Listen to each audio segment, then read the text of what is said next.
Hey guys, real quick before the video starts, I I recorded the video completely, and then when I went to go upload it to YouTube, it was like this video cannot be published or not even monetized. It would be like a copyright strike or whatever. So um unfortunately usually I wait till the NFL YouTube channel does their highlights and I redo that or do my commentary over that. This time I didn't want to wait because I was just like wanted to get a lot of stuff off my chest and just start going with it. So I went to NFL.com, and for whatever reason, it said it was like I was using a live version and it was going to completely mess up the channel if I posted it. So please bear with me in what you're about to see. I had to move some stuff around, so the commentary is not necessarily going to match up to the plays that you're seeing. Um, but having said that, the content of what I'm saying overall and generally speaking throughout the video does apply for how this game went.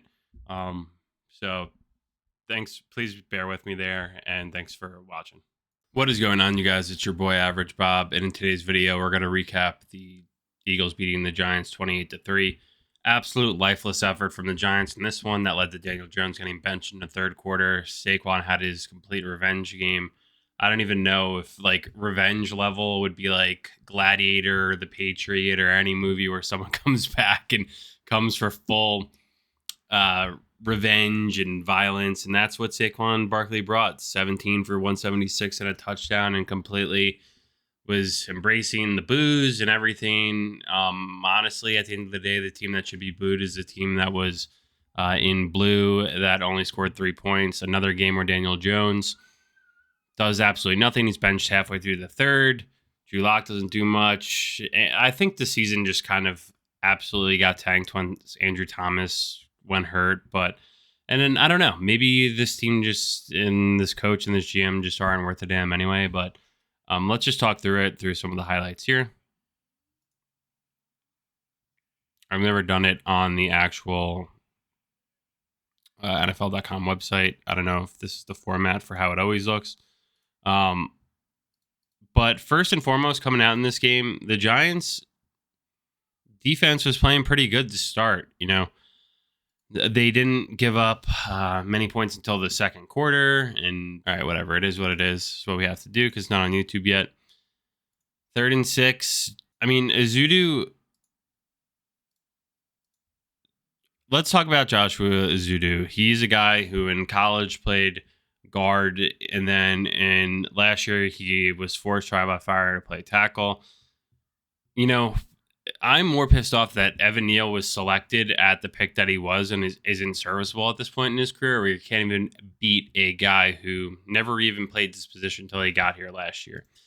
So more about why Evan Neal sucks, but less on Azudu because he's getting help here, and then this guy throws a sick rip move and kills Jones, and there's 2 guys on Jones there. So Giants really did nothing. I think they came in and went to this game with a wonky game plan where they were literally just trying to throw the ball, which hasn't yielded any success for Daniel Jones. Maybe this is Brian Dable on purpose, just saying, you know what, I want to prove to everyone that Daniel Jones isn't the guy. This is the game plan we're going to go with. Daniel, lead him out. Let's sling the ball down the field for a tune of 14 for 21 for 99 yards and getting sacked 7 times, 8 times, 2 with Drew Lock. And when the Giants had success versus Seahawks, it wasn't because of Daniel Jones. It was because they were able to rush the ball well.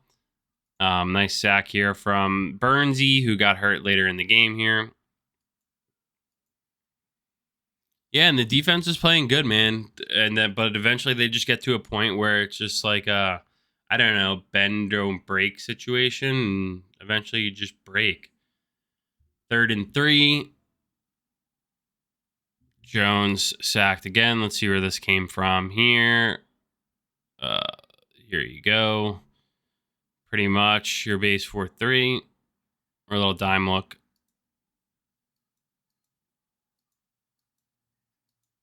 And then, yeah, the edge rusher up top just kind of plows Azudu and walks him right back into Jones's lap. And, you know, next thing you know, it's 4th down.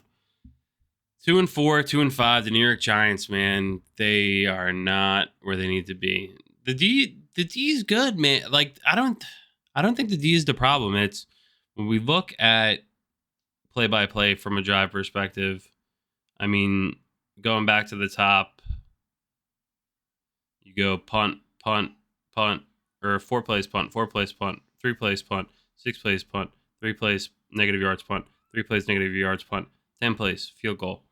Second half, or punt, punt, punt, negative yards, 5 plays punt, punt, end of game. It's really just absolutely dreadful. And I don't know, when things spiral out of control for the Giants, which they have in the last few years or the last decade or so, we've seen it get really dark early for teams. Again, October 20th, here we are. Season is pretty much over at this point. And you have to ask the question, will Brian Dable survive this season? And the answer is, how ugly will it get, from this point on? There aren't that many winnable games left here. And then if you lose to the Panthers on the road, that could sign your walking papers.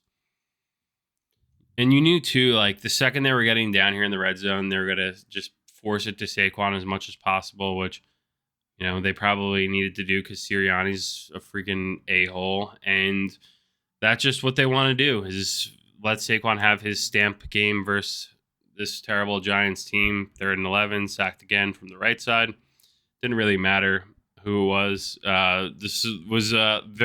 This whole game for the Giants outside of the defense. 4th and 3, get burned over the top. McLeod by AJ Brown. He could do that all day. Hurts puts it right on the money. This was how the Giants looked all of last year, pretty much. Just dead in the water. No offense. The special teams is a joke. You got a backup punter, backup kicker. Like, I'm just so sick of it. And who's going to take accountability? We live in a country where no one wants to take accountability, and is the coaching staff going to take any? I don't think Dable at this point is going to say this is his fault, even though clearly it is, because the game plan was absolutely dreadful. Jones ain't going to say his fault because he still wants to play. Daniel's a competitor. He's a competitor. 97, that's a competitor. I'll tell you that. This guy is going to be one of the best player of this era of the Giants decade, of this decade in Giants history. And it's going to, at this point, it's going to be all for naught, which is really upsetting to have someone that good and waste their talent. But the Giants have done this historically. They wasted Snaquon. They wasted Odell. So I guess that's not really new, wasting great players' ability. So it's almost like, I don't know, you just feel bad. But Snaquon did everything in his power to just completely take over this game and let everyone know, too. Had to throw in a Snaquon anytime touchdown bet because that just seemed like an absolute lock that he would score. Get AJ Brown on the right side. I just can't stand the Eagles. I hate losing to the Eagles. It's year after year, game after game, season over season of just losing to just a terrible fan base and even worse coach. So it just sucks, and I don't see it getting better. That's for sure. Where are the Giants going to get wins? You tell me. Monday night versus Steelers. I wish they would just flex that out now because I don't want to watch this team. Not that many people are probably going to keep watching at this point, but I personally don't want to watch this team get steamrolled by the Steelers. Everyone's going off, having fun in this game. Kenneth Gainwell also had a solid game. But, this is the thing with the Giants, man. They are a team. Don't even get that sack there. 3rd and 7. Again, another microcosm of the game. The Giants are a team. Eagles are 3 and 2. If they get to 3 and 3, they're sounding sirens, fire alarms. Sirianni's got to go. The Eagles needed a win desperately on the road. Got it. The Bengals, primetime last weekend, desperately needed a win on the road. Got it. 2 weeks before that, 2 weeks before that, Cowboys on the road, desperately need a win. They get it. So right now, the Giants are a team that you have on your calendar. If your backs are up against the road, you will get a win. Which is, I don't know, we've been the doormat for a while now, and it just sucks to see that it's never going to change. 3 points at home. 3 points at home, 7 last week. Yeah, 29 on the road, and then 15 before that. 21 on the road, 18 at home, and then 6. So, I don't know, man. Or that first Commanders game, that was on the road. So,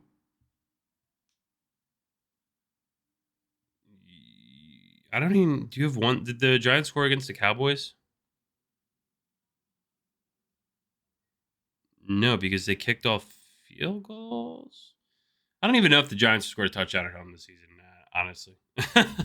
But guys, it's ugly, and I think it will continue to get ugly before it gets better. And this is the way that Giants football has gone for the last decade. So I don't know. It's very disheartening. I don't know what changes, and I don't know if Dable's going to be around long enough to see those changes unless he's like, listen, like, unless they go to John Mara's office, who said before in the Hard Knocks that he said, I'm going to have a tough time sleeping at night if Saquon Barkley goes to the Eagles, divisional rival, and hey, this is the result that you had.